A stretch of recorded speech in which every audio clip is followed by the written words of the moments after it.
90% is diet and 10% is exercise. They can get within a very short span of time. उसमें क्या है कि perseverance is required. The word if you are proactive, then there is no need to be reactive. एक administration में और एक छोटी company में क्या डिफरेंस होता है, और वो छोटी कंपनी क्या ऐसी गलती करती हैं कि जिससे वो बड़े नहीं हो पाते? When there is more than one person involved, this is public relation. It's a bridge between corporate and different stakeholders. Good listener and your eyesight should be good and थोड़ा सा आपकी स्पीच पे कंट्रोल होना चाहिए, शब्दांजलि पे control होना चाहिए. Your digestion system should be very strong. Digestion मतलब फूड डाइजेशन नहीं. When you are talking to a stakeholder, whatever he has said that particular thing should be within you only. अच्छी communication होना बहुत ज़रूरी है, अच्छी writing skill होना बहुत ज़रूरी है, आपकी सोशल मीडिया एक्सपर्टाइज होना ज़रूरी है. Networking with the right people, those who are related to your field. Establishing relation is very easy, but maintaining it for long period is a very tough job. तो हमें क्या देखना चाहिए उस company में कि वो आपके लिए क्यों बेनिफिशियल हो? मीडिया एंटरटेनमेंट हो गया है. उसका कारण ये है कि 24/7 हो गया मीडिया, ज़्यादा क्लटर हो गया. They will have to adapt to the new changing technology. जो हमारा सोसाइटी का जो नेटवर्क है, जो सोसाइटी, जिस सोसाइटी में हम लोग रह रहे हैं, जिस सोसाइटी में हम लोग का एक फ्रेम ऑफ माइंड है, उसके हिसाब से एंटरटेनमेंट होना चाहिए. खासतौर पे OTT प्लेटफॉर्म जो है ना, इसको थोड़ा रेगुलेट करने की ज़रूरत है. क्योंकि यहाँ पे चीज़ें काफ़ी, मैंने देखा है कि वो हिंदी कंटेंट भी काफ़ी ज़्यादा है. उसको हेल्थ की कोई प्रॉब्लम है तो वो चंडीगढ़ PGI जाता है. उसको एंटरटेनमेंट करना है तो चंडीगढ़ आता है. तो चंडीगढ़ पे बर्डन बहुत ज़्यादा है. तो गवर्नमेंट को क्या करना चाहिए, जैसे पहले दिल्ली पे प्रेशर था, उन्होंने NCR बनाया. तो गवर्नमेंट को चाहिए कि वैसे ही चंडीगढ़ ग्रेटर एरिया नेटवर्क करके, एरिया रीजन करके बना के, उतना ही इंफ्रास्ट्रक्चर चंडीगढ़ के आसपास के सैटेलाइट टाउन्स हैं वहाँ भी डेवलप कर दें, ताकि चंडीगढ़ का अपना इंफ्रास्ट्रक्चर क्रम्बल ना करे. Gut is directly connected to our brain. You always have this positive smile on your face.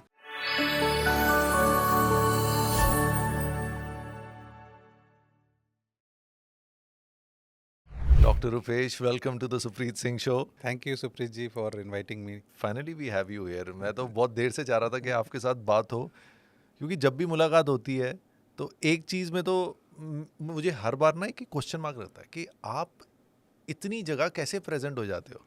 मतलब whenever I open, आप कहीं नई जगह होते हो एंड यू आर, आप कभी ना भी नहीं बोलते. How do you manage your self? मैं पहले तो ये पूछना चाहूँगा, आप अपना रूटीन कैसे मैनेज करते हो? ये सब जो भी भगवान की कृपा है, डिवाइन एनर्जी है, जो मुझे एनर्जी देती है, मैं उस पर करता हूँ. बेसिकली क्या है कि आपने अपने लाइफ को एक डिसिप्लिन फोर्स की तरह बनाना होता है. अगर आप उस डिसिप्लिन को मेंटेन करते हो तो यू कैन डू एवरीथिंग. उसका मेरे लाइफ का जो दिनचर्या जिसको कहते हैं, वो स्टार्टिंग क्या है कि मैं सुबह उठता हूँ. मेरी एक तो साइकिलिंग है, अराउंड 30 किलोमीटर्स की साइकिलिंग है मेरी. आई थिंक आपके ग्लो का भी वही राज है. तो मैं मेडिटेशन भी करता हूँ, साइकिलिंग करता हूँ. शाम को मुझे जब टाइम लगता है जिम भी चला जाता हूँ मैं. तो ये दीज आर माई रूटीन, ये मैं मिस नहीं करता. और आप कितने 30 किलोमीटर साइकिलिंग करते हैं डेली? मैं 50 भी कर लेता हूँ जब ज़्यादा टाइम होता है. And that's daily? Every day. तो मैं आपकी एज पे बात कर सकता हूँ? कर लीजिए. I am 52. And this is why, because you don't look like. ये डेली आई थिंक वही डिसिप्लिन की बात है. जितना आप अपनी बॉडी को टाइम देते हैं, उतना एंटी एजिंग इफेक्ट अपने आप आ जाता है. मैंने जो अपने लाइफ में जो कंक्लूजन निकाला है एक्सरसाइज और diet, 90% is diet and 10% is exercise. If you control your diet, अगर एक्सरसाइज 10% भी करते हो तो you will remain fit and you can delay your ageing. Number 2, अगर आप पॉजिटिव रहते हो और आप हैप्पी रहते हो, आपका एटीट्यूड हमेशा पॉजिटिव है, you are compassionate, you are true to your self, to others, तो आपके अंदर ना एक ऐसी एनर्जी आती है ना कि वो एनर्जी आपको कभी थकने नहीं देती एंड आप बहुत ज़्यादा अपने फील्ड में एक्सेल करते हो. वो एक डिवाइन फोर्स, डिवाइन शील्ड की तरह आपके साथ काम करती है. सर, हम ना डीप रूट टॉक्स की यहीं से शुरुआत करेंगे, बिकॉज मैं भी यही चीज़ फॉलो करता हूँ कि जब आप पॉजिटिव रहते हो, यू आर कंपैशनेट जैसे आपने बोला, तो अपने आप ही वो डिवाइन फोर्सेस आपको एक सही, when you surrender to the universe, तो वो पॉजिटिव चंगा चंगा हो जाता है सब। ये एक थोड़ा एक्सप्लेन करेंगे, क्योंकि राइट नाउ क्या होता है कि पॉजिटिविटी की बात होती है, ऑप्टिमिज्म की, but specially the younger generation वो समझ नहीं पाती कि कैसे हर समय हम पॉजिटिव रहें। तो कैसे रहा जा सकता है हर समय पॉजिटिव या ऑप्टिमिस्ट? यंगर जनरेशन में प्रॉब्लम ये है ना कि वो चाहते हैं सब कुछ अभी हो जाए, मुझे अभी सभी कुछ अभी मिल जाए। They want everything they can get within a very short span of time. उसमें क्या है कि perseverance is required. The word perseverance, I mean it, it's a very golden word for me. Patience, perseverance, ये अगर आप young generation अपने life में inculcate करती है तो वो बहुत कुछ अचीव कर सकती है। लेकिन आज का जो यंग जनरेशन है ना, वो इम्पेशेंट है। इम्पेशेंट के कारण क्या है, वो स्ट्रेसफुल भी है। तो ये मैं अपील करता हूँ जितने भी यंग जनरेशन हैं कि आप you should bide your time, wait for your time, do whatever you want to do, and always play on your core strength area. Your time will come if you work hard. Karma, just focus on your karma, fruit will definitely come. मैं बताना चाहता हूँ, doctor Rupesh is the head of corporate affairs of Adani group, पूरे group का, for Punjab, Haryana and Chandigarh. That's not a small position you are holding. And आप ये बात कर रहे हो कि परसेवरेंस की, तो it's coming from a person who has reach to a certain level, और उसके साथ आप यूटीसीए में बहुत स्ट्रांगली एम्बेडेड कह सकता हूँ मैं। एंड गली क्रिकेट आपने पहली बार कराया चंडीगढ़ में, जिसमें 3700 plus people participate. Last year 3700 kids from under privileged section of society, वो बच्चे जो फाइनेंशियली बहुत ही पुअर थे, जो कि कभी किट भी नहीं खरीद सकते थे, जो कभी शूज़ भी अफोर्ड नहीं कर सकते थे, वो बच्चे उसमें आकर खेल कर गए हैं। और जब वो लोग ग्राउंड में आए, जब उनको हमने किट दिया, तो वो खुद कहते थे कि हमें तो ऐसा लग रहा है जैसे हम धोनी बन गए, कोई कहता है हमें तो ऐसा लग रहा है हम विराट कोहली बन गए। बल्ला पकड़ो नशा छोड़ो। द टैगलाइन वाज बल्ला बल्ला घुमाओ नशा भगाओ। बल्ला घुमाओ नशा भगाओ। नशा भगाओ। दैट्स अ ग्रेट, क्योंकि आप अगर स्पोर्ट्स से जोड़ देंगे लोगों को, तो वो ध्यान ही नहीं जाएगा उस तरफ। यस। और उसमें और भी एक बड़ी इंटरेस्टिंग आपको चीज़ बताता हूँ। ये जब हमने कराया, Chandigarh police was the main partner. तो हमने चंडीगढ़ पुलिस को कहा कि ये 3 एपिसोड हो चुके हैं, तो आप इसमें आप थोड़ा सर्वे करो कि ये ड्यूरिंग 1 मंथ जो हमने कराया है, इसमें क्या स्नैचिंग में या फिर ड्रग एब्यूज़ में या इसके केसेस में कमी आई है। You will be surprise to know कि उन लोगों ने जब इस पर रिसर्च किया उस दौरान, तो उनको पाया गया कि उसमें स्नैचिंग, स्टैबिंग और ये ड्रग्स के मामले कम मिले हैं इस दौरान में। क्योंकि इसमें मोस्टली बच्चे वही थे जो स्लम से थे, अंडर प्रिविलेज थे और economically weaker section of society के बच्चे थे। एंड अभी आपने एक आईपीएल के फॉर्मेट में यहाँ पे एक T20 टूर्नामेंट भी हाँ, चंडीगढ़ में ये फर्स्ट फर्स्ट टाइम ये franchise based T20 tournament Chandigarh में यूटीसीए ने कराया है। यूटीसीए के प्रेसिडेंट श्री संजय टंडन जी, तो उनका एक इनिशिएटिव था, तो उन्होंने मुझे ये भार सौंपा, मुझे कहा कि आप chairman, as a chairman T20 आप इसको लीड कीजिए, आप इसको कराएं। तो ये भी कंसेप्ट चंडीगढ़ में फर्स्ट टाइम हम लोगों ने फ्रेंचाइजी मोड T20 मॉडल लेकर आए। और इसमें ब्यूटी ये थी कि चंडीगढ़ की जितनी टीमें थी वो सारे चंडीगढ़ के लोगों ने खरीदी, चंडीगढ़ के बिजनेस हाउसेज ने ही खरीदी है। और ये टीमें 3 दिन के अंदर सोल्ड आउट हो गई सारी। और उसके बाद हमारे पास वेटिंग था, लोग कह रहे थे हमें भी दो, हमें भी दो। हमने कहा अब तो हो गया, तो नेक्स्ट ईयर और बढ़ चढ़ के इसको और बड़े लेवल पे हम लोग करेंगे। एंड इसमें एक तरह से प्रोफेशनल क्रिकेटर्स ही खेल इसमें रहे थे। वही क्रिकेटर्स थे जो बीसीसीआई से रजिस्टर्ड थे, और जो बीसीसीआई के matches, Ranji trophy matches, under 23, under 16 जो मैचेस थे वो खेलते थे। उसी में से हम लोगों ने 6 टीमें बनाई थी बैलेंस करके, और उसकी लॉटरी के सिस्टम से प्रेस क्लब में, प्रेस के सामने वो लॉटरी सिस्टम से हमने अलॉट कर दी थी। सर, आप हेड ऑफ कॉरपोरेट अफेयर्स हैं, ये बहुत लोगों को नहीं पता होगा कि कॉरपोरेट अफेयर्स एक क्या प्रोफाइल है और उसमें क्या क्या चीज़ें कवर होती हैं। इफ़ यू कैन शेयर कि कॉरपोरेट अफेयर्स की रोल्स एंड रिस्पॉन्सिबिलिटीज़ होती क्या हैं और इसमें अपॉर्चुनिटी क्या है in general. The simple word corporate affairs. Corporate means business houses. Affairs means day-to-day activities. Simple, I am explaining. The day-to-day activities of a business house is called corporate affairs. anything relating to business houses, whether it is liaison part, getting project approval, crisis management, PR development, business development, anything relating to corporate or business entity dealing with that affairs is called corporate affairs. तो एक तरह से जितनी company की image है और company के जो एक तरह से फेस होता है वो कॉर्पोरेट अफेयर्स होता है। फेस होता है, फ्रंट पे भी होता है और बैक पे भी होता है, क्राइसिस मैनेजमेंट भी करता है और पीछे से वो प्रोजेक्ट्स भी देखता है, बहुत सारी चीज़ें हैंडल करता है, lot of things behind the scene also corporate affairs. तो अगर हम क्राइसिस मैनेजमेंट की बात करें, ये एक टर्म है जो पहले लोगों को नहीं पता था पर आजकल काफ़ी सुना जाता है कि उसमें पीआर टीम्स भी स्पेशली होती हैं और पीआर कंपनीज भी सिर्फ क्राइसिस मैनेजमेंट ही कर रही हैं। तो ये कितना इंपॉर्टेंट पार्ट रहता है किसी भी कंपनी के लिए? देखिए, मैं तो कहता हूँ कि क्राइसिस होना ही नहीं चाहिए। अगर if you are a good corporate affairs guy और public relation guy, if you are proactive, then there is no need to be reactive. Crisis management तब आता है जब प्रोएक्टिवनेस फेल हो जाती है, तब आप रिएक्टिव मोड में आते हो, तो आप क्राइसिस मैनेजमेंट करते हो। तो मैं तो I appeal to everybody, those who are in this field और दोज पीआर प्रोफेशनल्स, की always remain proactive, so that आपके पास वो रिएक्शन का कोई टाइम ही ना आए, रिएक्शन करने के लिए कोई ज़रूरत ही ना हो। होता क्या है, हम प्रोएक्टिव नहीं रहते, फेल हो जाते हैं प्रोएक्टिवनेस में, फिर हमें रिएक्ट करना पड़ता है, तभी क्राइसिस आती है, देन यू रिएक्ट। अगर if you are proactively managing your day to day affairs, फिर तो क्राइसिस आएगी ही नहीं। अब प्रिजम्पटिव एक्शन अगर आप लेते आप हो, पहले ही सारे प्रिजम्पटिव एक्शन लेते हैं और यू आर ऑलवेज अलर्ट। कितनी बार होता है क्या, यू सी ठीक है सब कुछ अच्छा चल रहा है, बहुत बढ़िया चल रहा है, कुछ नहीं होना है, वहाँ पे फिर प्रॉब्लम है। जहाँ पे आप रिलैक्स हो गए आप, तो दिक्कत आती है, फिर वो क्राइसिस आता है। जब आ जाता है एटीट्यूड देखी जाएगी। हाँ हाँ, देखी जाएगी, अब तो सब ठीक चल रहा है, बढ़िया चल रहा है सारा कुछ, तो वो नहीं। You will have to be on your toes all the time, you will have to be proactive all the time, तो क्राइसिस आएगी ही नहीं।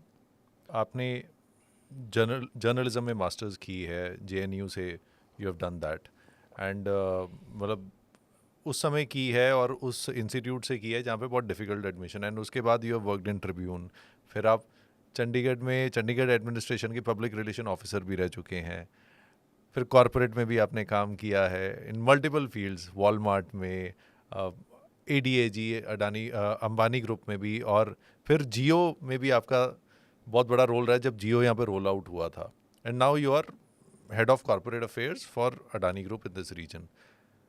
एक कॉरपोरेट अफेयर्स एक बड़ी कंपनी में, एक एडमिनिस्ट्रेशन में और एक छोटी कंपनी में क्या डिफरेंस होता है, और वो छोटी कंपनी क्या ऐसी गलती करती हैं कि जिससे वो बड़े नहीं हो पाते?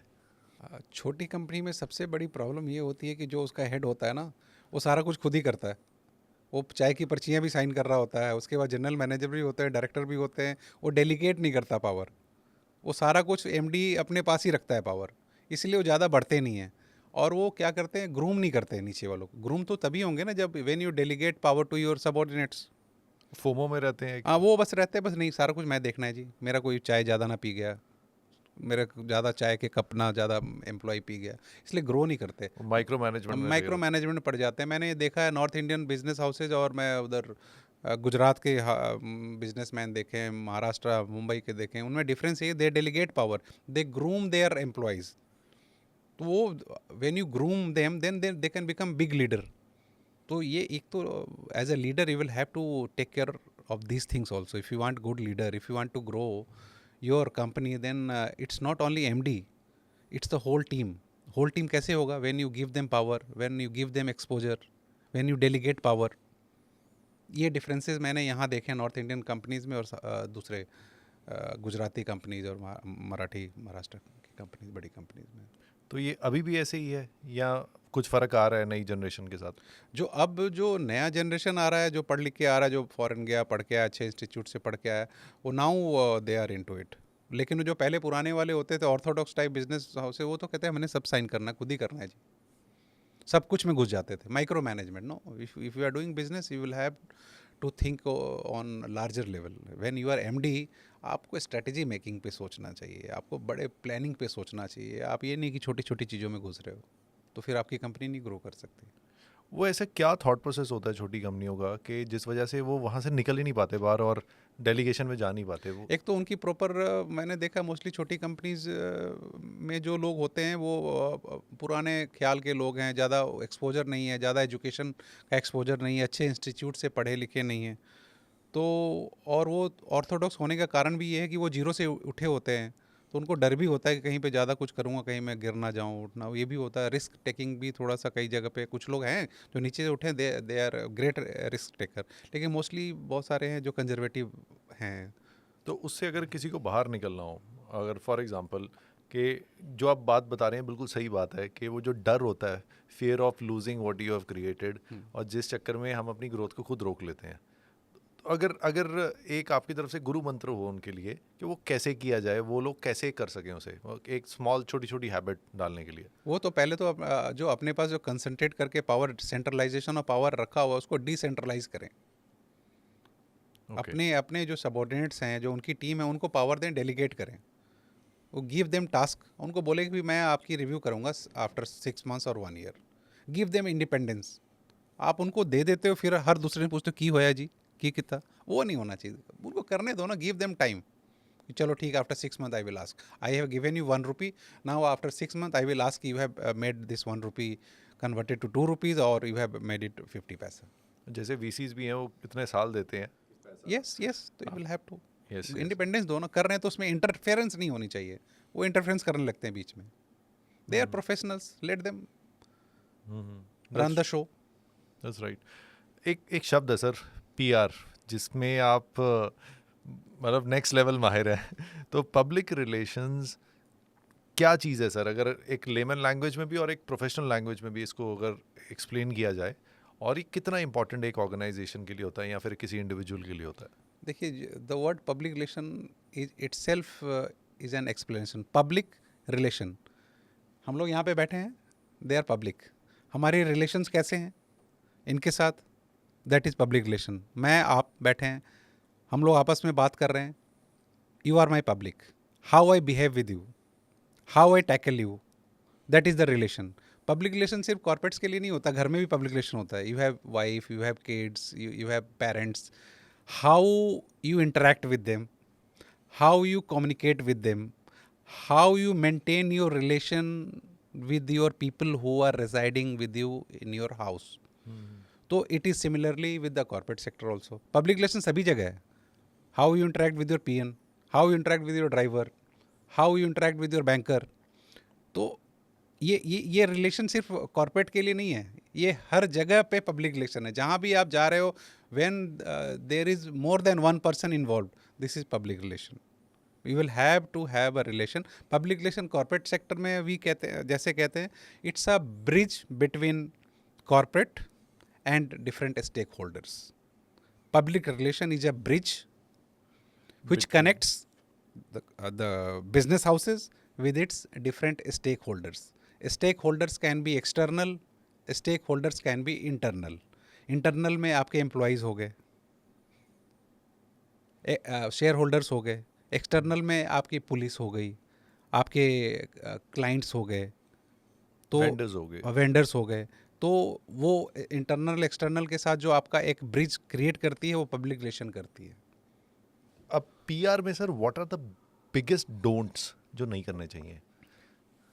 पीआर में सबसे पहले तो you will have to be a good sniffer, ठीक है, good listener, and your eyesight should be good, and थोड़ा सा आपकी स्पीच पे कंट्रोल होना चाहिए, शब्दांजलि पे control शब्दांजलि पे कंट्रोल होना चाहिए, और your digestion system should be very strong. Digestion मतलब फूड डाइजेशन नहीं, when you are talking to a stakeholder, तो whatever he has said, that particular thing should be within you only. ऐसा नहीं मैंने बात कर ली gentleman से और उनकी बात मैंने आपको बता दी, आपकी बात उनको बता दी। चुगली नहीं। नहीं, चुगली नहीं, 1-to-1, 1-to-1 कम्युनिकेशन, नो चुगली, फेयर होना ज़रूरी है। इसमें अच्छी कम्युनिकेशन होना बहुत ज़रूरी है, अच्छी राइटिंग स्किल होना बहुत ज़रूरी है। अच्छा, राइटिंग स्किल्स। राइटिंग स्किल, अगर आप पीआर पर्सन, अगर आपकी कंपनी ने कोई प्रोडक्ट लॉन्च किया तो you will have to write, press release बनाना होगा ना, यस। तो your writing skill should be better. आपकी सोशल मीडिया एक्सपर्टाइज होना ज़रूरी है if you want to disseminate your information among your different stakeholders through different medium, through Facebook, through LinkedIn, through X, through Instagram. So you will have to be proficient in social media, digital media, so that you will be able to disseminate. You will have to be very good in networking. Relation तभी बनेगा ना when you have networking skill. तो when we talk about networking, तो networking एक ऐसा शब्द बन गया है कि which is a very buzz word everywhere. Networking groups बन गए हैं, अलग अलग मीटिंग्स होती हैं, नेटवर्किंग मीटिंग्स होती हैं। कई जगह तो ऐसा होता है कि देयर आर सर्टन ग्रुप्स जिनके सुबह हर हफ्ते मीटिंग होगी, फिर वो रिपीट होती रहती है और नेटवर्किंग ग्रुप्स बोले जाते हैं। But at the end of the day जो मैंने पर्सनली महसूस किया है, वो नेटवर्किंग से ज़्यादा वो किट्टी पार्टी शुरू हो जाती है कई जगह। तो वो क्या एक रीज़न है कि वो फिर उसी नेटवर्क में रहना चाहते हैं, मतलब कि ह्यूमन टेंडेंसी रहती है और उसके बाहर नहीं जा पाते। एक नेटवर्क बना लिया, फिर वो उसका एक कंफर्ट जोन बना लेते हैं। तो ये एक मेरा पर्सनल एक्सपीरियंस है। That's why I stay in multiple places so that you meet different people. But whereas what I find is कि अगर किसी ने एक नेटवर्किंग ग्रुप ज्वाइन कर लिया तो वो इतने उससे पोजेसिव हो जाते हैं, उन लोगों से हो जाते हैं, वो आगे बढ़ ही नहीं पाते। तो वो क्या रीज़न होता है कि हम उसी को नेटवर्किंग बोलते हैं जो एक तरह से हमें कंफर्ट में लेके जा रहा है फिर से। अब देखो नेटवर्किंग, अगर जैसे आप फार्मा फील्ड से हो, यू आर इनटू फार्मा, तो आपको नेटवर्किंग करनी है अपने फार्मा से रिलेटेड लोगों से, ताकि ज़्यादा से ज़्यादा आपका बिजनेस ग्रो हो। फिर आप मार्केटिंग वालों से करोगे, तो वो डिपेंड करता है कि आप जो आदमी जिस फील्ड से रिलेटेड है उस फील्ड में नेटवर्किंग करता है। जैसे अगर मैं मान लीजिए मैं I am a PR man और my mandate is to bring good publicity to my organisation in media, तो मेरा टारगेट ऑडियंस क्या है? मेरा target audience newspapers. I will have to have very good relations with newspapers, right from editor to sub-editor to photographer to the reporter. तो networking with the right people is more important. Networking with the right people, those who are related to your field, to your organization. Okay. अगर मैं PR कर रहा हूँ, मुझे newspaper में अपनी publicity करानी है, अब मैं जाके वो चीफ मिनिस्टर से मिलूँ, उसका कोई फ़ायदा तो नहीं है ना। मेरा रोल, मेरा टारगेट क्या है? मुझे ट्रिब्यून में, अगर मेरी न्यूज़पेपर में ट्रिब्यून में अच्छी एक प्रेस रिलीज छपवानी है, तो मुझे तो मेरा टारगेट क्या है? ट्रिब्यून। मुझे वहाँ पे नेटवर्क करनी पड़ेगी। मुझे नेटवर्क करने के अलावा I will have to maintain. आजकल होता क्या है, I have seen in young generation, वो जाते हैं, रिलेशन बना लिया, हाँ जी मेरा तो बन गया रिलेशन। नहीं, it's very difficult to maintain relation, ठीक है ना। Establishing relation is very easy, but maintaining it for long period is a very tough job. वो कैसे करना चाहिए sir? You will have to be in touch, वही networking. कभी उसे बर्थडे पे विश कर दिया या बुला लिया, एनिवर्सरी पे बुला ली, इस तरह के कुछ आपको क्रिएट करना पड़ेगा, अपॉर्चुनिटीज़ क्रिएट करना पड़ेगा। You will have to create some new opportunities so that you will be in touch with each other. मतलब we should not just network for the sake of networking, but we should choose the right people. We should network with, और उसको maintain करके रखें। Maintain करके रखें। Sometimes जैसे कुछ जो ओपन ग्रुप्स हैं नेटवर्किंग के लिए, क्योंकि this is a very vast topic what I find is, and people get a lot confused जब वो नेटवर्किंग की बात सुनते हैं कि हम बस जाएं, लोगों से मिलें, कार्ड एक्सचेंज करें, फिर क्या करें। तो ऐसी कई कम्युनिटीज़ होती हैं जिसमें एक इंडस्ट्री के लोग नहीं होते, 50 इंडस्ट्री के लोग होते हैं। ऐसे नेटवर्किंग ग्रुप्स में जाना चाहिए? अगर जाना चाहिए तो क्यों, और नहीं जाना चाहिए तो वो भी क्यों? जाना चाहिए। अच्छा। I am talking about myself. I am a professional. I go to different networking groups. As a professional, when you go to different networking groups, you learn a lot of new things. You make new contacts. You never know when you shift to other organization also, those people whom you met earlier, they will be of value to you. और वहाँ पे जैसे आप हैं, आप आपका अपना business है फार्मा का, आप वहाँ गए, दूसरे लोगों से मिले, हो सकता है वहाँ पे कोई ऐसा आदमी मिले, ऐसा नेटवर्क मिले जिससे आपका बिजनेस ग्रो कर गया, और he has given you some good business, he has given you some good lead, you never know. You never know कि You कहाँ never से know. कहाँ आगे कोई लीड Yes. मिल जाए. तो उसमें क्या होता है ना, when you meet different people of different field, तो एक तो you acquire new knowledge, you acquire new knowledge, you acquire new people also, तो इट इज़ ऑलवेज बेनिफिशियल. जैसे मैंने आपके साथ जिस पॉइंट पे मैं रिलेट करता हूँ कि I also like to meet different people and learn from different people, specially positive people, Yes. The people who are progressive, and आपको एक एनर्जी आती है और नई चीज़ें पता चलती हैं. जैसे अब बायोटेक्नोलॉजी के ऊपर अगर मैं मिला लोगों से, तो दो आई एम नॉट अभी डायरेक्टली वो मैं बिजनेस में नहीं हूँ, बट हाँ that's a big possibility what I saw that I can do in future. But अगर मैं ना मिलता तो पता ही नहीं चलता. तो ये एक बहुत अच्छा आपने पॉइंट बोला कि कई बार हम अपने आप को इतना क्लोज कर देते हैं, तो लोगों से मिलना इज़ अ गुड थिंग, चाहे वो आपकी लाइन के ना हो, और हर बार हिसाब नहीं होना चाहिए कि हमें क्या मिलेगा. True true true true. अभी अगेन मैं पीआर पे वापस आता हूँ. पब्लिक रिलेशन एक सॉर्ट आफ्टर प्रोफेशन भी हो गया, और एकदम कंपनीज भी बहुत मशरूम हुई हैं जो पीआर देखती हैं.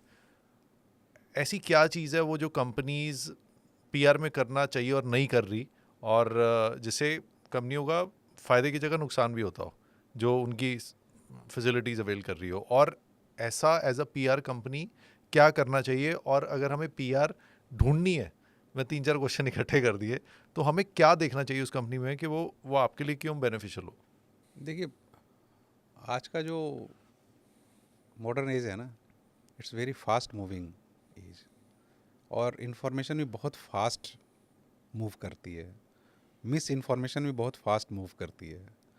तो जहाँ पे स्टेक आपके हाई हो ना, तो अगर थोड़ा भी अगर किसी भी प्रोडक्ट के बारे में या कंपनी के किसी भी बड़े शेयर्स के बारे में कुछ उल्टी सीधी बातें लिखी जाती हैं सारा कुछ, क्योंकि there are lot of social media, there are lot of competitors also, they will also try to harm. जहाँ कंपटीशन होता है, everybody compete with each other, some competes positively, some competes negatively. तो वहाँ पे कुछ तरह के कुछ रूमर्स भी आ सकते हैं, कुछ कंपनी के प्रोडक्ट में डिफेक्ट है या कंपनी में कहीं डिफेक्ट, वहाँ पे तो पीआर का आपको चाहिए, so that who can come to public, who can clarify to people कि भाई दीज आर द फैक्ट्स.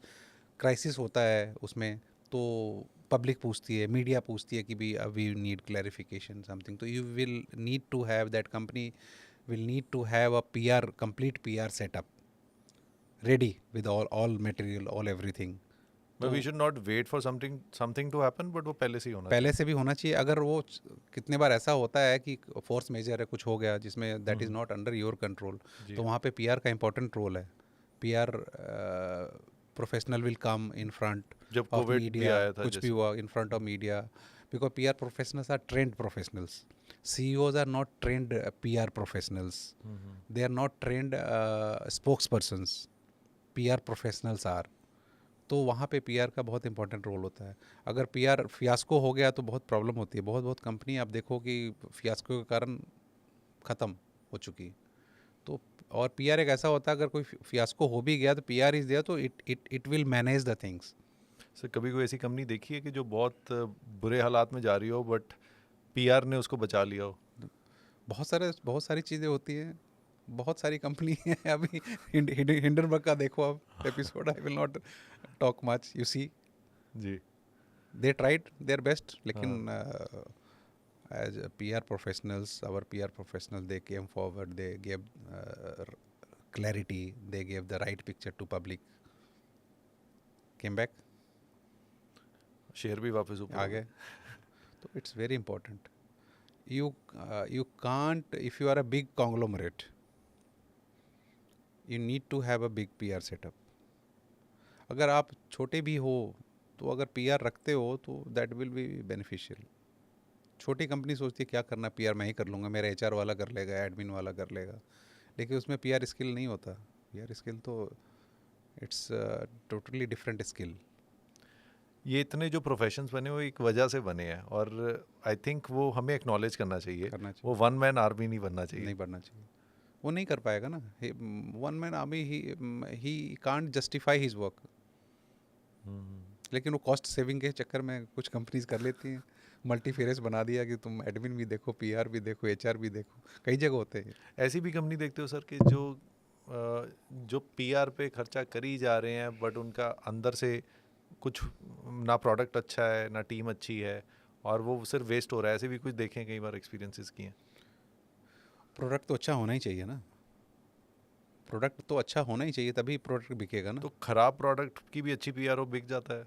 जो दिखता है बिकता है, उसमें तो आजकल तो ये है, मार्केटिंग का स्किल है, marketing play. But it's a short term game. अच्छा. You can't fool people all the time.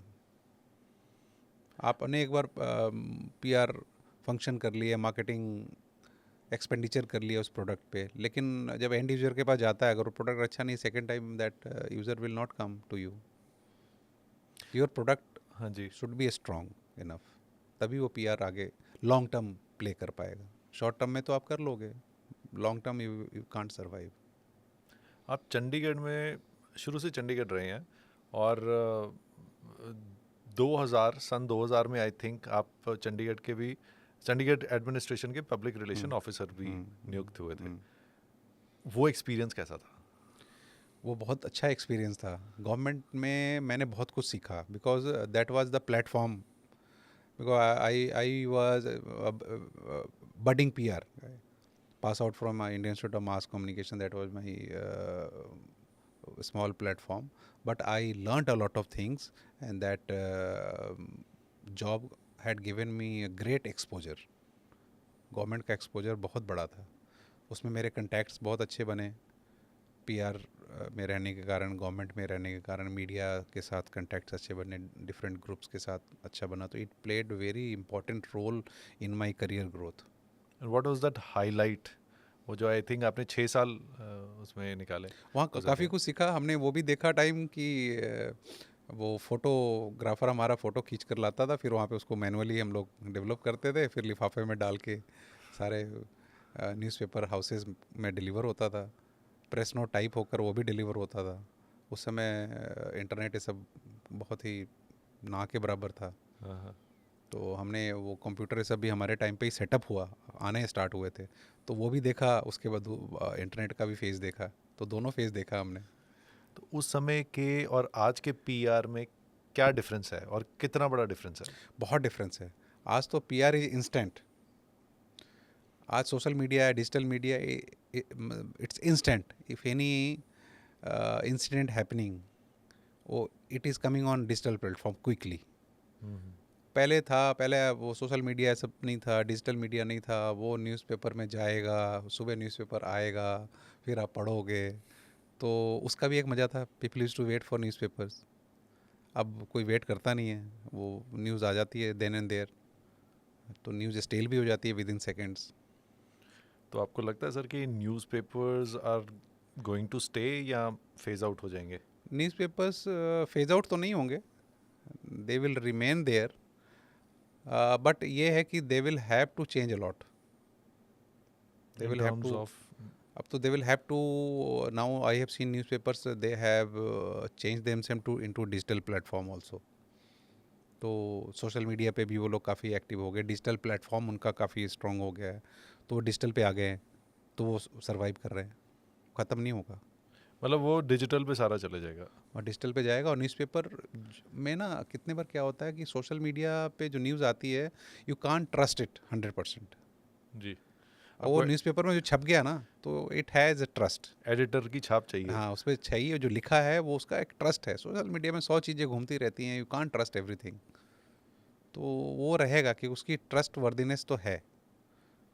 Sir public relation as a profession कितना रिस्पॉन्सिबल है और क्या सोच होनी चाहिए when you are a public relation officer for any company और even for an individual?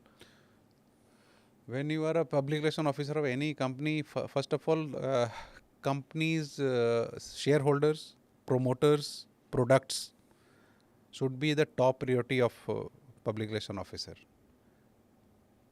Company's well-being should be the top priority of the public relation officer, because when you are working for any company, you are getting your bread and butter from that. So you will have to be loyal to your company. You will have to always keep in mind your shareholders investment, your promoters investment, your company's products value. So these things must be inculcated in any public relation officer's personality. You're also convener of the Regional Entertainment, Sports and Media Committee of PhD Chamber of Commerce and Industries. तो एक तो ये जो तीनों एक domain है, entertainment, sports और media, ये फ्रंट मीडियाज़ हैं. ये कॉम्बिनेशन आप कैसे मैनेज करते हैं और इसमें कॉमनैलिटी क्या है तीनों में? देखिए, स्पोर्ट्स, एंटरटेनमेंट, मीडिया. स्पोर्ट्स भी एंटरटेनमेंट ही है, ठीक है. एंटरटेनमेंट तो एंटरटेनमेंट है ही है. और मीडिया देखा जाए तो मीडिया कवर्स एंटरटेनमेंट, ठीक है. तो क्या आजकल मीडिया एंटरटेनमेंट तो नहीं हो गया? मीडिया एंटरटेनमेंट हो गया है. उसका कारण ये है कि 24/7 हो गया मीडिया. 24/7 के लिए आपके पास इतना कंटेंट नहीं है, इतना न्यूज़ नहीं है. तो वो न्यूज़ की जगह पे ना इन्फोटेनमेंट हो गया है, न्यूज़ टेनमेंट हो गया है. हाँ हाँ हाँ, थोड़ा सा ड्रामेटाइज ज़्यादा हो गया. वही हो गया, क्योंकि यू हैव 24/7 स्लॉट. कहाँ से इतना न्यूज़ लेकर आओगे? तो आप देखो, they also dramatize the things, they put entertainment in it, they make news some entertaining in entertaining form also. तो आपको ये सही लगता है या मतलब क्या क्या आपका ओपिनियन क्या है इस पे? ज़्यादा क्लटर हो गया है, ज़्यादा क्लटर हो गया है. और उसमें क्या है कि God has given us central processing unit. जो ब्रेन है ना, हमारा सेंट्रल प्रोसेसिंग यूनिट है. इसके अंदर जितना मर्जी डालते जाओगे ना, ये डलता जाएगा और it create problem for you only. तो अगर इसका स्पेस थोड़ा खाली रहे ना, जितना खाली रहे ना, तो it is good for our health also. क्योंकि whenever we get any information which is into our CPU, I call it CPU, central processing unit. So it is there, it will create problem. जब मौके आने पे ना वो आपको hit करता रहेगा कुछ ना, इट विल क्रिएट प्रॉब्लम. तो जितना कम कंटेंट अपने ब्रेन को दिया जाए उतना बेहतर है हमारे हेल्थ के लिए. ओके, आप ये तीनों में से आपका फेवरेट क्या है? स्पोर्ट्स, एंटरटेनमेंट और मीडिया में से पर्सनल चॉइस क्या है? Media and sports number 1, media number 2. Now she has come, she will take care of entertainment. तो स्पोर्ट्स में क्रिकेट के लिए तो आपका प्यार दिखता है, पर उसके अलावा वेक बोर्ड में भी इन्वॉल्व है? मैं हूँ, इन्वॉल्व हूँ. हाँ, हाँ जी. मैं वाइस प्रेसिडेंट हूँ vice president of ski and wake board association of India. Of India. हाँ. ओके, एंड ये स्पोर्ट के बारे में थोड़ा सा बताएंगे कि है क्या? ये इट्स बेसिकली यू नो, जो लकड़ी का वेक होता है, बोर्ड होता है लकड़ी का. हाँ जी. तो और इसकी जो कंपटीशन होती है, ये पानी होता है, उस पर स्की करते हैं. ये एक मोटर बोट होता है, मोटर बोट उसको खींचती है. ओके. और जो लकड़ी का वेक बोर्ड होता है, उस पर वो प्लेयर होता है और उसको आगे खींचता है. तो उसको कई तरह के ना एक्रोबैट्स करने पड़ते हैं, तो उसके पॉइंट्स मिलते हैं. ये इंडिया में कितना बड़ा है इस समय? इंडिया में ज़्यादा नहीं है यहाँ पे, लेकिन वो स्कैंडिनेवियन कंट्रीज, ये सब में, America, they are very good. India में उतना ज़्यादा नहीं है. तो अभी ये गोवा साइड ज़्यादा होगा या? हाँ, गोवा साइड है ज़्यादा, लेकिन उतना नहीं है. अच्छा, तो इसमें क्या इसको बढ़ाने के लिए क्या क्या चीज़ें हो रही हैं? अब तो इंडियन गवर्नमेंट को करना चाहिए कि अलग अलग जगह पे फैसिलिटी क्रिएट करे, जहाँ पे बीचेज हैं, जहाँ पे वाटर बॉडीज़ हैं. और जैसे आपका क्रिकेट के लिए इतना प्यार है, तो ये क्या वजह है कि आप इतना जुड़े हैं और हर चीज़ में क्रिकेट में ही नई नई ice cricket is another thing I think? हाँ, वो आइस क्रिकेट वहाँ पे स्विट्जरलैंड में हम लोगों ने कराया भी था, वर्ल्ड आइस क्रिकेट एक बार ना. वहाँ पे वो बर्फ़ पे हमने क्रिकेट खिलाया. वहाँ पे वीरेंद्र सहवाग, संजय मंजरेकर, ये लोग सारे वहाँ पे थे. ओके, तो ये कैसे खेला जाता है? ये थोड़ा सा एक it's a new concept I think. Ice का पिच होता है, जैसे स्केटिंग रिंक होता है, आइस का वो होता है, पिच होता है, उसके ऊपर मैट डाल देते हैं और विकेट लगाते हैं. Then you will have to play. तो साइड पे भी आइस रहती है? हाँ, आइस रहती है. हाँ, तो स्केट्स के साथ? हाँ, उसके स्केट के साथ खेलते हैं. ये कॉन्सेप्ट आई थिंक बहुत ही लोगों ने पहली बार सुना होगा, और ये जो भी पॉडकास्ट देख रहे हैं उनके लिए तो इसके लिए तो स्पेशल रील बनाएंगे हम. हाँ, ये काफ़ी वहाँ पे होता है जहाँ पे स्नो ज़्यादा है.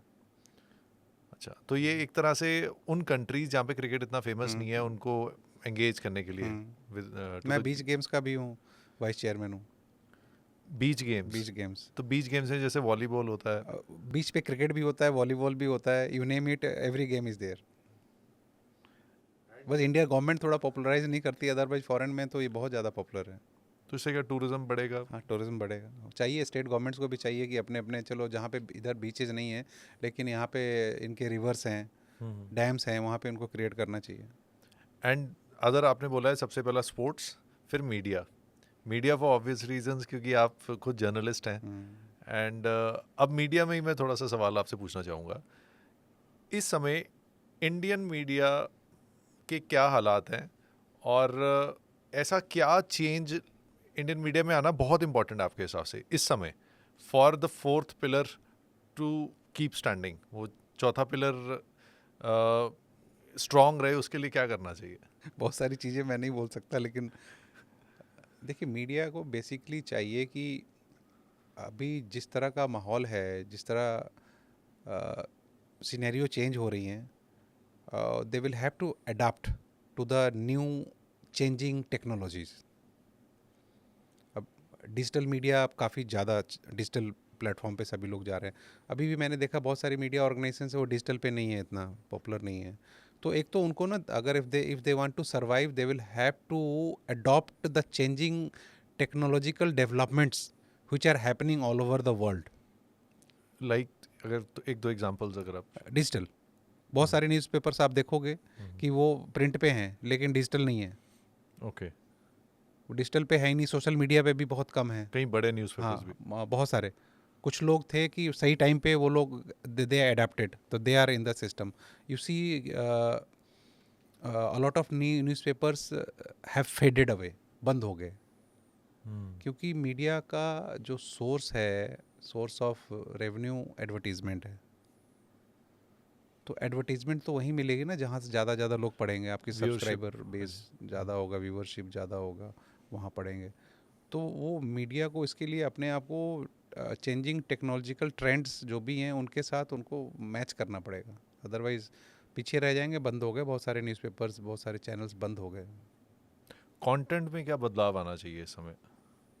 कंटेंट में मैंने देखा है ना, वो मोस्टली मीडिया ना आजकल न्यूज़ पे फोकस कर रही है। स्पॉट पे क्या कवर हो रहा है, सीएम ने क्या कहा, वहाँ पे क्या इनॉग्रेशन हुआ, कुछ ना डेवलपमेंटल एक्टिविटीज़ पे ना मीडिया का फोकस नहीं है। बहुत सारी डेवलपमेंट्स हो रही हैं, बहुत सारे रिसर्च में बहुत सारी चीज़ें, अच्छी चीज़ें हो रही हैं, बहुत लोगों ने पेटेंट किए हैं, अच्छी अच्छी चीज़ें पेटेंट किए हैं, कुछ साइंटिस्ट ने अलग अलग चीज़ें की है, उन पे ज़्यादा फोकस नहीं है। मोस्टली आजकल आप भी न्यूज़ पढ़ते हो, देखते हो, तो पॉलिटिशियन ने ये कहा, उसने ये कहा, वहाँ पे क्राइम ये हो गया, वो हो गया, मतलब डेवलपमेंटल कम्युनिकेशन पे बातें कम हो रही हैं। नेगेटिव ज़्यादा दिखाया जाता है। नेगेटिव के अलावा पॉलिटिकल फोकस ज़्यादा है। थोड़ा डेवलपमेंट कम्युनिकेशन पे बात होनी चाहिए। जैसे आपसे ऑफ कैमरा बात करते मुझे कुछ चीज़ों का पता नहीं था, वो बिकॉज वो बताने वाला कोई मीडियम नहीं था कि कैसे पता चलेगा, जो पॉजिटिव न्यूज़ होती हैं। इसलिए शायद पॉजिटिव न्यूज़ थोड़ी क्या बोरिंग हो जाती है, इसलिए लोग नहीं उसको करते पेश। आप एक बताओ, सुबह सुबह उठ के आप कोई देख, सुबह ही फर्स्ट पेज पे देखना चाहोगे कि वहाँ पे उसका रेप हो गया, तो यहाँ पे मर्डर हो गया, इस तरह का कौन देखना चाहता है? तो यही एक वजह रहती है कि हम एक जब सुबह ही शुरुआत करते हैं तो नेगेटिव माइंडसेट के साथ। और तो आप देखो, आप, मैंने देखा है कि for last during last 5 to 7 years I have scene कि न्यूज़पेपर्स ने भी ना अपना सिस्टम, काफ़ी न्यूज़पेपर ने चेंज किया है। वो भी पॉजिटिव न्यूज़ लेकर आ रहे हैं। लोकल न्यूज़पेपर्स भी देखते हो, पुल आउट जो आता है तो उसमें बहुत सारे में देखा है वो नेगेटिव न्यूज़ नहीं होती है, कुछ में होती है। बायस्ड न्यूज़ भी बहुत चलती है आजकल। वो तो है ही है, रहेगा, वो तो रहेगा। ये पहले भी था। पहले कुछ लोगों ने जो न्यूज़पेपर से स्टार्ट किया था, तो they started with a mission to help in the development of the country. Okay. उसके बाद बहुत सारे हाउसेज आ गए, वो प्रोफेशनल हाउसेज आ गए, कमर्शियलाइज हो गया ज़्यादा। मतलब ये कॉरपोरेटाइज होना चाहिए मीडिया या नहीं, या इसको इंडिपेंडेंट जर्नलिस्ट के पास ही छोड़ देना चाहिए? इसको तो जर्नलिस्ट के पास छोड़ना चाहिए। और उसमें ज़्यादा इंटरफेरेंस मैनेजमेंट का नहीं होना चाहिए, जो प्रोमोटर्स हैं उनका मैनेजमेंट उनका नहीं होना चाहिए। अब मैं एंटरटेनमेंट की बात करता हूँ। हम्म। एंटरटेनमेंट ओवर अबंडेंस में आजकल अवेलेबल है, सोशल मीडिया पे बहुत ज़्यादा अवेलेबल है। What is your point of view on that कि हम जो सोशल मीडिया पे इतना एंटरटेनमेंट बढ़ रहा है, क्या वो सही है या उस पर कुछ फ़िल्टर होना चाहिए? और what kind of entertainment do you find is offensive and what is not? जो हमारा सोसाइटी का जो नेटवर्क है, जो सोसाइटी जिस सोसाइटी में हम लोग रह रहे हैं, जिस सोसाइटी में हम लोग का एक फ्रेम ऑफ माइंड है, उसके हिसाब से एंटरटेनमेंट होना चाहिए। कई बार ऐसी चीज़ें आती हैं जो आप फैमिली में बैठ के देख ही नहीं सकते। आप पेरेंट्स भी बैठे हैं, बच्चे भी बैठे हैं तो बहुत सारा चीज़ें जो हैं कि वो देख नहीं सकते आप बैठ के। ख़ासतौर पे ओटीटी प्लेटफॉर्म जो है ना, इसको थोड़ा रेगुलेट करने की ज़रूरत है, क्योंकि यहाँ पे चीज़ें काफ़ी मैंने देखा है कि वो फिल्दी कंटेंट भी काफ़ी ज़्यादा है। क्योंकि एक टाइम होता था कि अगर कोई ऐसा सीन होता था, अगर हम बैठे हैं तो उठ के अपने आप बच्चे चले जाते थे। थे। तो अब वो मुझे भी लगता है कि ऐसा नहीं है। एंड यू नेवर नो, दो 18+ पता होता है एंड उस हिसाब से आजकल कंट्रोल्स भी होते हैं, बट उससे कम वाले में भी कई बार नहीं पता चलता ऐसे।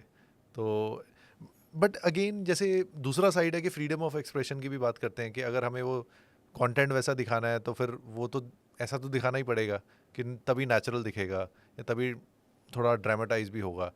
तो ये पॉइंट ऑफ व्यू मेकर्स का ठीक है या नहीं है? इंटरटेनमेंट को थोड़ा सोसाइटी की ना माइंडसेट को भी रीड करके कुछ भी बनाना चाहिए। सोसाइटी की थिंकिंग क्या है, उसके हिसाब से भी वो कंटेंट होना चाहिए, जो मेरा मानना है।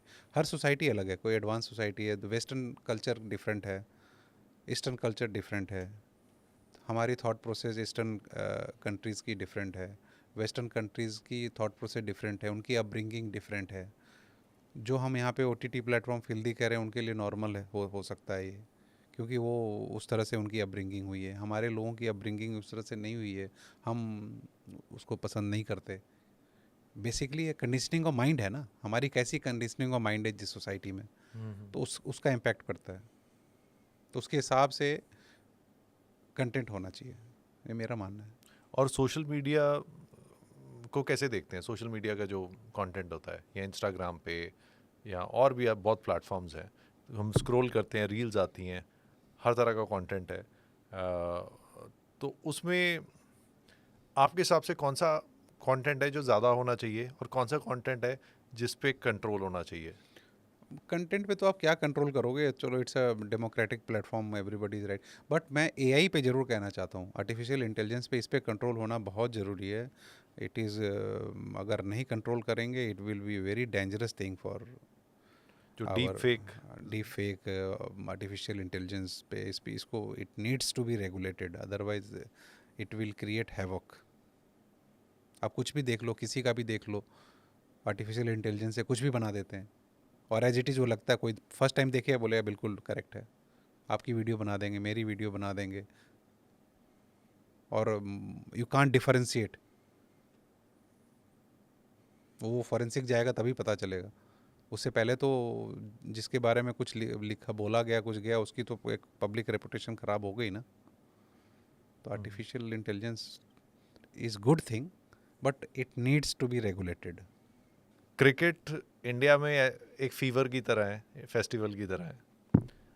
बाकी स्पोर्ट्स में कोशिश भी की गई है, जैसे हॉकी में भी, कबड्डी में भी लीग्स भी आई हैं, बट और स्पोर्ट्स इतने बड़े क्यों नहीं हो पाते, चाहे वो टीम स्पोर्ट ही हो या इवन स्पोर्ट्स लाइक बास्केटबॉल, क्योंकि वो इतना बड़ा है, NBA इज़ टू बिग, और इंडिया में भी अच्छे, तो वो बाकी स्पोर्ट्स क्यों नहीं कैच कर पाते और लोगों का इंटरेस्ट भी क्यों इतना नहीं बन पाता? क्या रीज़न है ये? इसका कारण ये है कि क्रिकेट सबसे पहले, स्टार्टिंग में क्रिकेट सबसे पहले स्टार्ट हुआ इंडिया में। सबसे पहले क्रिकेट, हॉकी, ये सब खेला गया, और क्रिकेट का इंफ्रास्ट्रक्चर इतना ज़्यादा इंडिया में क्रिएट हो गया, और लोगों की मनपसंद स्पोर्ट्स भी बन गया, और इसकी फ़ैन फॉलोइंग ज़्यादा हो गई है। उसके कारण फिर एडवर्टाइजर्स भी काफ़ी जुड़ गए। एडवर्टाइजर्स के जुड़ने के कारण इसमें मनी काफ़ी इन्वॉल्व हो गया। मनी के कारण फिर आप देखिए आईपीएल क्रिएशन हो गया। IPL is world's largest property. As far as money is concerned. Hmm, तो अब क्रिकेट इतना बड़ा हो चुका है इंडिया में कि अब ये छोटा नहीं हो सकता। लेकिन ये है कि अब मैं देख रहा हूँ कि दूसरे गेम्स में भी गवर्नमेंट्स का फोकस है, उस पर भी इंफ्रास्ट्रक्चर पे गवर्नमेंट फोकस कर रही है, क्रिएट कर रही है। लेकिन क्रिकेट तो अब इंडिया का रिलीजन बन गया है, वो रहेगा ही रहेगा। कितना टाइम लगेगा कि जब हमारे भी ओलंपिक्स में 50 मेडल या उससे ज़्यादा आने शुरू हों? मैंने देखा है कि अब during last 10-11 years I have scene in Indian sports infrastructure has been created, and performance of Indian sports persons has increased tremendously. And the way government is supporting the talented sports persons financially and other also, so our results are coming very nicely. And in another, I think another 10-15 years, you will see government is also willing to organize Olympics 2036 in India. They are also working on it. तो future bright है बाकी sports का भी। तो मतलब लोगों को explore करते रहना चाहिए दूसरे एक्सप्लोर स्पोर्ट्स। करते रहना चाहिए, और गवर्नमेंट भी फोकस कर रही है। आप देखो कि अब प्राइज़ मनी भी जो स्पोर्ट्स पर्सन्स हैं दूसरे गेम्स में आते हैं उनको भी अच्छे अच्छे पैसे मिल रहे हैं। In crores they are being given Olympics में या फिर एशियन गेम्स में, कॉमनवेल्थ गेम्स में जो बच्चे मेडल लेकर आते हैं उनको करोर्स में पैसे मिलते हैं, नौकरियां भी मिल रही हैं। पहले नहीं था ये। That's true. ये अभी रीसेंट ओलंपिक्स की अगर बात इसकी करें बात करें तो काफ़ी फ़र्क है। और क्रिकेट में भी आप देखो कि पहले तो सिर्फ वनडे मैचेज या टेस्ट मैचेज होते थे, उस समय उतने पैसे नहीं मिलते थे। जब से आईपीएल आया तो बच्चों को और अपॉर्चुनिटी मिल गई, उसमें पैसे अच्छे मिलने लग गए। और रणजी ट्रॉफ़ी, अब जो जिस बच्चों ने रणजी ट्रॉफ़ी खेली है, इंडिया नहीं खेल पाए, उनको पेंशन भी मिलता है। मतलब अगर स्पोर्ट्स के साथ थोड़ा एंटरटेनमेंट, थोड़ा ग्लैमर ऐड करो तो इंटरेस्ट भी लोगों का ज़्यादा बन जाता है। हाँ, बन गया ना, आईपीएल देखो उसमें ग्लैमर आ गया। तो बाकी स्पोर्ट्स में भी कुछ कुछ ऐसा करने की ज़रूरत है। हाँ, हॉकी सब में आप देख लो, हॉकी में भी हो रहा, ग्लैमर ऐड कर दिया, फिर कबड्डी में भी ग्लैमर ऐड किया है, तो कर रहे हैं। अब एक ऐसा सवाल जो मैं पूछे बिना आपसे रह नहीं सकता, क्योंकि मैं भी चंडीगढ़ में बड़ा हुआ हूँ। अब बहुत दुनिया घूमे हैं कहीं, not only I would say कि दुनिया भी घूमे, इंडिया में भी पूरा आप इंडिया घूमे हैं। Why is Chandigarh so different than the rest of India, and what is that thing about Chandigarh जो आपको हमेशा वापस यहाँ पे खींच के लाती है? देखो, once you are in Chandigarh, Chandigarh has its addiction. Once you are in Chandigarh, if you remain in Chandigarh for 1 year, I am sure you get addicted to it. And there is no other medicine, no other any psychiatrist or any other medicine which can cure your addiction of Chandigarh. उसका कारण ये है कि Chandigarh is a well planned city. Health infrastructure is excellent. Entertainment facility is very good. Security is very good. Standard of living of people is very good. Literacy is very high. Green cover is highest in India. Highest in India? In India, green cover. So basically, to live a very good quality of life, what do you want? These things: True. security, good health, good infrastructure, good sports infrastructure, entertainment facilities, educational facilities. Everything is here. And tri city as a whole आप कैसे देखते हैं, और in the next 5 years? Chandigarh is a landlocked city. It can't be expanded. That's why you see a lot of satellite towns have come up. Mohali, Kurali, Banur, Derabasi. Chandigarh is just 112 square kilometer area. It can't be expanded. तो इसीलिए जितने बाकी वाले शहर हैं ये expand कर रहे हैं, बट इसका नुकसान चंडीगढ़ का को है कि those people who are living in satellite towns, they are seducing all infrastructure facilities of Chandigarh. कोई अगर कुराली में भी रहता है या खरड़ रहता है, वो अपना बच्चा चंडीगढ़ पढ़ने के लिए भेजता है। यस। ठीक है, उसको हेल्थ की कोई प्रॉब्लम है तो वो चंडीगढ़ पीजीआई जाता है, उसको एंटरटेनमेंट करना है तो चंडीगढ़ आता है। बर्डन चंडीगढ़ पे चंडीगढ़ पे बर्डन बहुत ज़्यादा है। तो गवर्नमेंट को क्या करना चाहिए, जैसे दिल्ली, पहले दिल्ली पे प्रेशर था, उन्होंने एनसीआर बनाया, तो गवर्नमेंट को चाहिए कि वैसे ही चंडीगढ़ ग्रेटर एरिया नेटवर्क करके, एरिया रीजन करके बना के, उतना ही इंफ्रास्ट्रक्चर चंडीगढ़ के आसपास के सैटेलाइट टाउन्स हैं वहाँ भी डेवलप कर दें, ताकि चंडीगढ़ का अपना इंफ्रास्ट्रक्चर क्रम्बल ना कर जाए। एक लीज पे लैंड लेके या बाय आउट करके उस हिसाब कुछ से। भी, हाँ, गवर्नमेंट्स कर सकती हैं, गवर्नमेंट कर सकती हैं। तो चंडीगढ़ पे प्रेशर बहुत ज़्यादा है इस टाइम पे सैटेलाइट टाउन्स का, tremendous. I think you will also agree जी टू जी इट। जी, I totally agree and we have seen that change. और आपने तो और चेंज वो देखा होगा देखा इतने है। साल में। तो इवन हम ट्रैफिक की जब बात होती है तो हमने तो खाली सड़कें देखी हैं बहुत साल Yes. तक, और सड़कें छोटी होती थी। Yes. ये जितने डिवाइडर्स पहले नहीं होते थे, हम्म, वो 35 से जो आगे 17 तक या एंड तक जो रोड जाती थी वो सिंगल रोड ही होती हम्म, थी। हम्म। तो वो जो पुराना है चंडीगढ़ में उसने देखी हैं सब चीज़ें, और True. चेंजेस, पॉजिटिव चेंजेस भी बहुत आए हैं। Hmm, traffic regulation has been immense and it's very good, safety true, के लिए बहुत true, अच्छा है। true, true. और वो जो एडिक्शन वाली बात आप कह रहे हैं वो है। मैं भी वैनकूवर में भी रह के आ चुका हूँ, टोरंटो में भी है, या और जगह पे भी। बोला जाता है ब्रिटिश, ब्यूटीफुल ब्रिटिश कोलंबिया, मैं तो ब्यूटीफुल चंडीगढ़ बोलता हूँ हमेशा। True, true, एंड वो एक, and it's in your country, वो सबसे बड़ी बात। true.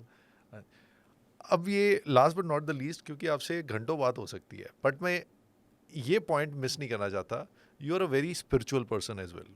बहुत लोग जो आपको जानते हैं वो जानते होंगे, बट जो ये वाला एंगल नहीं आपका जानते, मैं चाहता हूँ उनको पता चले कि you are very high in spirituality, and how do you practice spirituality, and आप कैसे देखते हैं इस वर्ड को, स्पिरिचुअलिटी को। देखिए, स्पिरिचुअलिटी के मतलब, to be a spiritual person, ऐसा कुछ आपको खास करने की ज़रूरत नहीं है। उसके 3-4 पॉइंट्स हैं जो आप अपने अंदर इनकलकेट कर लो। If you are a god fearing man, if you are compassionate, if you are truthful to yourself, if you are humble, just inculcate these 4-5 points, you will become spiritual. कुछ करने की जरूरत नहीं होती, दिखाना। व्हेन यू स्टार्ट शोइंग कि I am spiritual, you are not spiritual. Spirituality comes from within. Naturally. Try to be a very good human being. God कहता है कि सबसे पहले आप एक अच्छा इंसान बनो, आपके अंदर स्पिरिचुअलिटी आ जाएगी। आपके अंदर ऑलरेडी स्पिरिट है, वो that spirit is inside you, but you need to take care of the that spirit. उसको कैसे, उस स्पिरिट को कुछ नहीं चाहिए, उसको ना उसको धन चाहिए, ना उसको गाड़ी चाहिए, ना कुछ चाहिए। उसको ये 3-4 चीज़ें चाहिए। Try to be a very good human being, sympathetic man, compassionate, true to your सेल्फ, take everybody as yourself, feel that they are your family। ये सिंपल 4-5 चीज़ें आप डाल लोगे, you are a spiritual man. God की blessings आनी direct start हो जाएगी वहाँ से, डिवाइन फोर्स की, and that divine force will create a shield in front of you. आप जिस चीज़ को छू लोगे वो चीज़ आपका हो जाएगा। What ever you want, that will be done. That energy will start helping you, supporting you. What ever you desire, that will be fulfilled.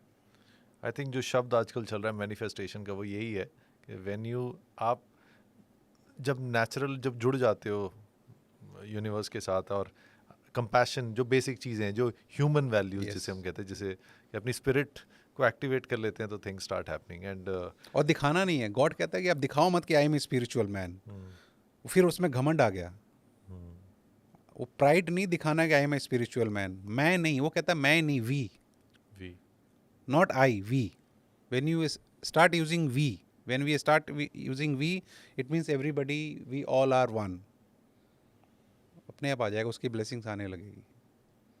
हमारे अंदर ही होता है कॉन्शियस, सबकॉन्शियस माइंड होता है। एक माइंड कह रहा होता है, कभी भी देखना, अगर आप कोई गलत काम करने की सोच रहे हो तो आपका जो दूसरा माइंड है वो कह रहा होता है मत कर, ठीक है। तो वो जो शैतान वाला माइंड होता है ना, माइंड इज शैतान, ठीक है। वो कहता है कौन देख रहा है, कर ले, कोई नहीं देख रहा है। वो that spirit, that soul inside us, it's a silent, it is in silent mode, and it is watching each and everything what we are thinking, what we are planning to do, and what we are doing. अगर आप ये तीनों soul को activate करके रखोगे, कभी भी आपसे कोई लाइफ में गलतियां नहीं होंगी। माइंड बोलेगा ये करने के लिए, आपका दूसरा सोल उसको पकड़ लेगा, ओए no, nothing doing, try it. बड़ा इजी वे बताया आपने। तो ये I think can be easily tried as well. बस you need to awaken your conscious subconscious mind. कुछ होता गया है ना, मैंने देखा है कुछ लोग कर रहे होते हैं, उनका हाथ अपने आप कर रहा है। खाना खा रहे हो, अपने आप खाया जा रहा हो, जा रहा है, खा रहा है। There is no connection between your soul. कुछ हम कर रहे हैं, अपने आप ही कर रहे हैं, वो हमारा हाथ कर रहा है, कॉन्शियस वे में नहीं कर रहे हैं हम। The way you connect each and every moment of your activity with your conscious mind, कभी आपसे लाइफ में गलतियां नहीं होगी। होता क्या है, जब हमारा कॉन्शियस माइंड हमें अलर्ट कर रहा होता है, गलती कर रहा है, रुक जा, जब हम उसको नहीं मानते हैं ना, जब फॉलो करना बंद कर देते हैं, तो वो थक के कहता है यार इसने मेरी बात सुनी नहीं, I will not give even a single advice to this guy. वो फिर बंद कर लेता है अपने। तभी हम कहते हैं कि जब गट फीलिंग आ रही तो सुन लेनी चाहिए, बाद में अगर आप ज़्यादा तो वो सप्रेस हो जाती है, वो चुप हो जाती है। Gut is directly connected to our brain, directly connection है गट और ब्रेन का। गट में प्रॉब्लम होगी, आप देखना, you will feel unstable. Yes, if your gut is okay, your brain is fast. And other way round भी रहता यस, है। यहाँ gut controls your brain. Gut ठीक है, अगर किसी को साइको प्रॉब्लम है, अगर गट ठीक हो गया, साइको प्रॉब्लम ठीक हो जाएगी। तभी जो दूसरा पॉइंट है जो आप कहते हैं कि खाना पीना सही करना चाहिए। मेन फूड 90%, मैंने इतने सालों के एक्सपीरियंस पे मैंने देखा 90% फूड, 10% एक्सरसाइज। पहले मैं सोचता था 50%, 60% exercise, 40% food. No, 90% food, 10% exercise. जैसा खाओगे अन्न, वैसा होगा मन। ये फैक्ट है, जो हमारे बड़े बुजुर्गों ने बोला है ना, दैट इज़ द फैक्ट। ये मैंने अपने ऊपर फॉलो किया है, देखा है मैंने। आज इतने पॉइंट्स ऑफ विजडम हमें मिले हैं, एक एंगल के नहीं मिले, कई एंगल के मिले हैं। कॉर्पोरेट अफेयर्स भी, पीआर भी, स्पोर्ट्स, एंटरटेनमेंट, मीडिया, और हाई नोट पे, पूरे हाई नोट पे स्पिरिचुअलिटी में we are concluding this podcast. And thank you so much doctor Rupesh. आप लाइफ में तो बहुत चीज़ें अचीव कर रहे हो, बट मेरे बड़े भाई और मेरे बहुत अच्छे दोस्त भी हो आप। आपसे बहुत कुछ सीखने को मिलता है, और एक सबसे अच्छी चीज़ आपसे सीखने को मिलती है, you always have this positive smile on your face, and this is very inspiring. Thank you Thank you. Supreet ji, thank you very much for inviting me to your great show. Thank Thank you you. For calling it great. आपको Supreet Singh show में आके कैसा लगा? सबसे पहले जब मैं आया, एंटर किया ना, मुझे ना बहुत अच्छी वाइब्रेशन आपकी बिल्डिंग की और आपका जो डेकोर है, it gave me a very good positive vibration. कहीं पे होता है ना, आप कहीं जाते हो, नेगेटिव वाइब्रेशंस आती है, कुछ आती है, I got very good, very positive vibration, not only from your place, from your people also. We have very good people around us. Excellent vibration, हर जगह मुझे पॉजिटिविटी दिख रही थी। Energy, positive energy is in your place. Means a lot. Thank you so much.